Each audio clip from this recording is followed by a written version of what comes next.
sugar factory is very important to Hui's history. Let's take a look at what it has to offer.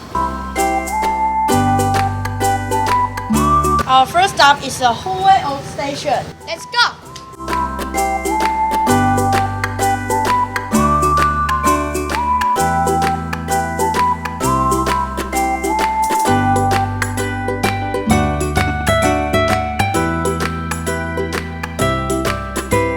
It was the Hui Sugar Factory's railway station in the past.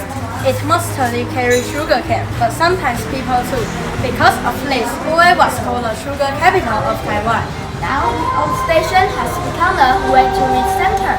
It provides tourists with unique information about Yunlin County and its history. Next, let's walk through the Hui Sugar Factory. When the factory was built, it created many jobs for people in Yunlin and made the sugar industry an important part of the local economy. In fact, the factory still produces a lot of sugar.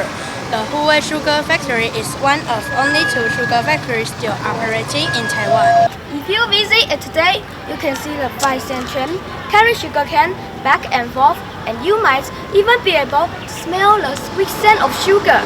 The nearby Tongxing Park is another worth visiting spot when you come to the Hui Sugar Factory. It's charming and family-friendly attraction right near the factory.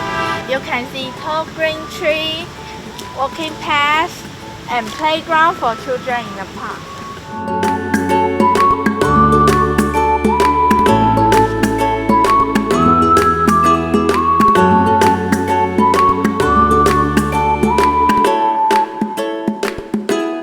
People often enjoy relaxing here after exploring the sugar factory.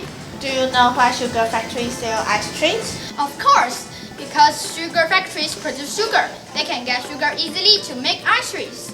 Also, selling ice creams can attract visitors and boost their income. Last but not least, don't forget to try the iconic Azuki bean milk ice cream made with sugar from the factories. It is a delightful combination of creamy milk ice cream topped with freshly made Azuki bean paste. What are you waiting for? I'm going to eat all of it. Hey, my ice cream!